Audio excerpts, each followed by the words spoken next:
मेरे सभी दोस्तों को मेरा नमस्कार। दोस्तों, आज के वीडियो में हम कला के नए प्रश्नों के साथ नई सीरीज़ में आपका स्वागत है। आज के वीडियो में पहला प्रश्न है, निम्नलिखित में से कौन सा सचित्र ग्रंथ प्रारंभिक मुगल शैली का है? प्रश्न एक बार फिर से देख लीजिए। निम्नलिखित में से कौन सा सचित्र ग्रंथ प्रारंभिक मुगल शैली का है? ऑप्शन है शाहनामा ए फिरदौसी, दास्ताना ए अमीर हमजा, गुलस्तां ए सादी और रज़्मनामा। तो बताइए आप लोग, इनमें से कौन सा ग्रंथ जो है वो प्रारंभिक मुगल शैली का है या माना जाता है?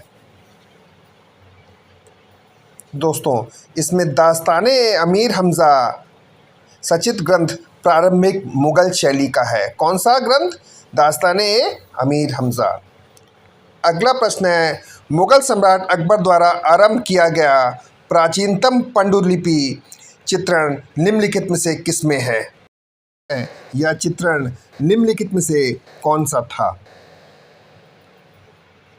ऑप्शन है हमजानामा, रज़्मनामा, हरिवंश और तूतीनामा।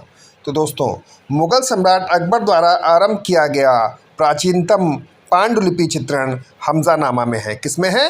हमजानामा में। अगला प्रश्न है, जहांगीर के राज दरबार में वनस्पतियों और जीवों में सर्वाधिक प्रतिभाशाली कलाकार कौन था? दोस्तों, इस प्रश्न का आशय यहाँ ये है कि जहांगीर के दरबार का उस कलाकार का नाम बताइए जो वनस्पतियों, जीवों और पक्षियों के चित्र बनाने में निपुण था या प्रतिभाशाली था।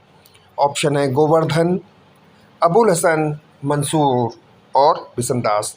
तो दोस्तों, जहांगीर के दरबार का चित्रकार मंसूर जो वनस्पतियों, जीवों और पक्षियों के चित्र बनाने में निपुण था।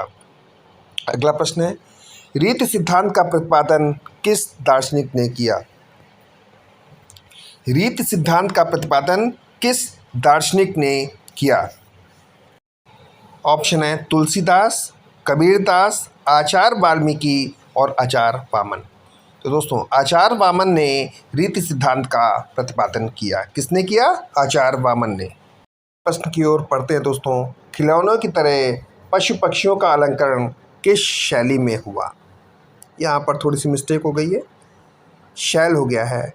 खिलौनों की तरह पशु पक्षियों का अंकन किस शैली में हुआ? ऑप्शन है पहाड़ी शैली, बाग शैली, अभ्रंश शैली और मुगल शैली। तो दोस्तों, खिलौनों की तरह पशु पक्षी का अंकन अभ्रंश शैली में किया गया। किस में किया गया? अभ्रंश शैली में। अगला है, पोथी चित्रण का निर्माण किन राजवंशों ने कराया? ऑप्शन है पाल राजवंश, जैन, गुप्त और हिंदू।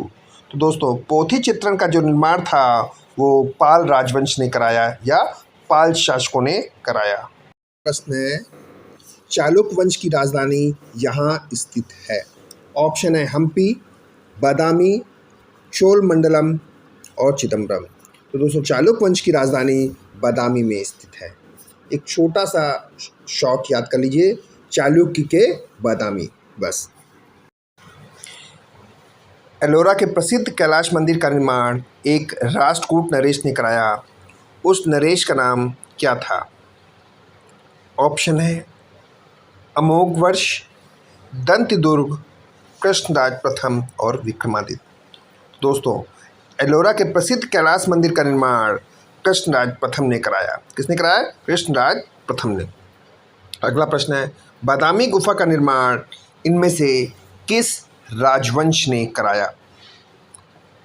ऑप्शन है चालुक्य राजवंश, पल्लव राजवंश, राष्ट्रकूट राजवंश और चंदेल राजवंश। दोस्तों, हम पहले ही बता चुके हैं चालुक्य के बादामी। तो इसमें पूछा है बादामी गुफा का निर्माण किस राजवंश ने कराया? तो यहाँ देखिए स्पष्ट है, चालुक्य राजवंश ने बादामी गुफा का निर्माण करवाया। अगला प्रश्न है दोस्तों, अजंता में बोधिसत्व पद्मपाणि चित्र किस गुफा में है? गुफा नंबर 1, गुफा नंबर 11, गुफा नंबर 16 और गुफा नंबर 17। तो दोस्तों, अजंता का जो बोधिसत्व पद्मपाणि चित्र है वो अजंता की गुफा नंबर 1 में है। किस में है? गुफा नंबर 1 में। अगला प्रश्न है, प्रसिद्ध शैल उत्कीर्ण त्रिमूर्ति में है। या प्रश्न ये भी पूछ सकते थे कि त्रिमूर्ति किस गुफा में है। ऑप्शन है अजंता की गुफाओं में, एलोरा की गुफाओं में, एलिफेंटा की गुफाओं में और बाघ की गुफाओं में। तो दोस्तों प्रसिद्ध शैल उत्कीर्ण त्रिमूर्ति जो है वो एलिफेंटा की गुफाओं में है। कहाँ है? एलिफेंटा की गुफा में। अगला प्रश्न है बादामी गुफा संख्या 4 की छवियां हैं। बादामी गुफा संख्या 4 की छवियां हैं। आदित्यनाथ जैन तीर्थकर, विष्णु कमल पर सो रहे हैं, विष्णु सांप पर सो रहे हैं और बोधिसत्व पद्म पाणी। तो दोस्तों बादामी गुफा संख्या 4 की जो छवियां हैं वो हैं आदित्यनाथ जैन तीर्थकर। कि विष्णु धर्मोत्तर पुराण का अंग्रेजी में अनुवाद किसने किया? किसका अनुवाद पूछ रहा है? विष्णु धर्मोत्तर पुराण का अंग्रेजी में अनुवाद किसने किया? ऑप्शन है पार्सी ब्राउन ने, रॉबर्ट क्लाइव ने, स्टेला क्रैम्ब्रिज ने और जेम्स फर्ग्यूसन ने। तो दोस्तों विष्णु धर्मोत्तर का अंग्रेजी में अनुवाद स्टेला क्रैम्ब्रिज ने किया। किसने किया? स्टेला क्रैम्ब्रिज ने। और इन्होंने ही बादामी गुफा की खोज भी की थी, या इनको ही बादामी गुफा की खोज का श्रेय जाता है। प्रश्न की ओर चलते हैं। सॉरी दोस्तों, मध्य प्रदेश में विदिशा के समीप स्थित उदयगिरी गुफाएं किस काल से संबंधित हैं? ऑप्शन है मौर्य काल, वाकाटक काल, गुप्त काल और सातवाहन काल। दोस्तों जो मध्य प्रदेश में विदिशा के समीप गुफाएं हैं, कौन सी गुफाएं? उदयगिरी गुफाएं, वे गुप्त काल से संबंधित हैं। किस काल से संबंधित है उदयगिरी की गुफाएं? गुप्त काल से। अगला प्रश्न है गंगा के किनारे मौर्य द्वारा निर्मित विशाल लकड़ी का किला कहाँ स्थित है? प्रश्न पूछा है गंगा के किनारे मौर्य वंश या मौर्य द्वारा निर्मित विशाल लकड़ी का किला कहाँ स्थित है? ऑप्शन है पाटलिपुत्र में, मध्य प्रदेश में, उत्तर प्रदेश में और बिहार में। तो दोस्तों गंगा किनारे मौर्य वंश द्वारा निर्मित लकड़ी का किला बिहार में स्थित है। कहाँ स्थित है? बिहार। प्रश्न है खजुराहो में चतुर्भुज मंदिर किन शासकों द्वारा बनाए गए? प्रश्न है खजुराहो में चतुर्भुज मंदिर किन शासकों द्वारा बनवाए गए?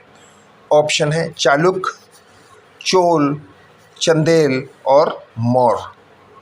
तो दोस्तों खजुराहो के जो मंदिर है वो विश्व प्रसिद्ध हैं और ये मध्य प्रदेश में है। कहाँ पर है? मध्य प्रदेश में। प्रश्न ये है कि खजुराहो में चतुर्भुज मंदिर का निर्माण चंदेल शासकों द्वारा कराया गया। किन शासकों द्वारा कराया? चंदेल शासक। अगला प्रश्न है भारतीय कला का सबसे प्राचीन केंद्र है। प्रश्न है भारतीय कला का सबसे प्राचीन केंद्र है। ऑप्शन है अजंता, महाबलीपुरम, खजुराहो और सिंधु घाटी की सभ्यता। दोस्तों इन ऑप्शनों में से भारतीय कला का सबसे प्राचीन केंद्र है सिंधु घाटी की सभ्यता। कौन सा है? सिंधु घाटी की सभ्यता, जिसमें है लोथल, इनोवा, मोहनजोदड़ो और हड़प्पा आदि। अगला प्रश्न है निम्नलिखित में से किसी वस्तु के सौंदर्य को देखने के लिए सहायक होती है? नेत्रीय, इंद्रिय संवेदना, रस और भाव। तो दोस्तों इंद्रिय संवेदना किसी वस्तु के सौंदर्य को देखने के लिए सहायक होती है। अगला प्रश्न है भीमबेटका, लखनिया दरी, पंचमढ़ी प्रसिद्ध हैं। ऑप्शन है बौद्ध स्तूपों के लिए, प्रागैतिहासिक चित्रों के लिए, विष्णु मंदिर के लिए और गुफा के लिए। तो दोस्तों भीमबेटका और लखनिया दरी, पंचमढ़ी ये प्रागैतिहासिक चित्रों के लिए प्रसिद्ध हैं। किस लिए? प्रागैतिहासिक चित्रों के लिए। सबसे पुरानी ज्ञात कलाकृति है भीमबेटका पेट्रोग्लिफ्स, बादामी गुफाएं, अजंता गुफाएं और एटकल गुफाएं। तो दोस्तों सबसे पुरानी जो ज्ञात कलाकृति है वो भीमबेटका पेट्रोग्लिफ है। कौन सी? भीमबेटका पेट्रोग्लिफ। अगले प्रश्न की ओर चलते हैं दोस्तों। ज्यामिति अमूर्तन कला में निमित्त किस कलाकार ने नियोप्लास्टिसिज्म का प्रयोग किया? ऑप्शन है पिकासो ने, राल्फ ड्यूकी ने, मोंद्रियान ने और पाल सेजान ने।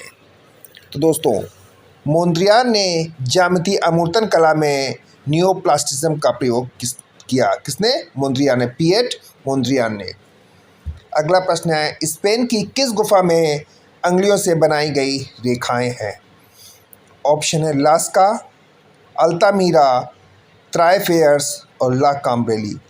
तो दोस्तों, अल्तामीरा गुफा में अंगुलियों से बनाई गई रेखा है। किसमें? अल्तामीरा में। वीडियो का ये अंतिम प्रश्न है, फ्रैंको कैंटेबरियन क्षेत्र किसे कहते हैं? ऑप्शन है यूरोपीय प्रागैतिहासिक चित्रों का प्रमुख केंद्र, फ्रांस की प्रारंभिक कला का प्रमुख केंद्र, फ्रांस की मिट्टी क्षेत्र और भूमध्य सागरीय कला का केंद्र। तो दोस्तों, जो फ्रैंको कैंटेबरियन क्षेत्र है उसे यूरोपीय प्रागैतिहासिक चित्रों का प्रमुख केंद्र माना जाता है, या यूरोपीय प्रागैतिहासिक चित्रों का प्रमुख केंद्र कहते हैं। किसे? फ्रैंको कैंटेबरियन क्षेत्र को। दोस्तों, आज के वीडियो में इतना ही। अगले वीडियो में हम कला के कुछ नए प्रश्नों के साथ फिर हाजिर होंगे। तब तक के लिए धन्यवाद।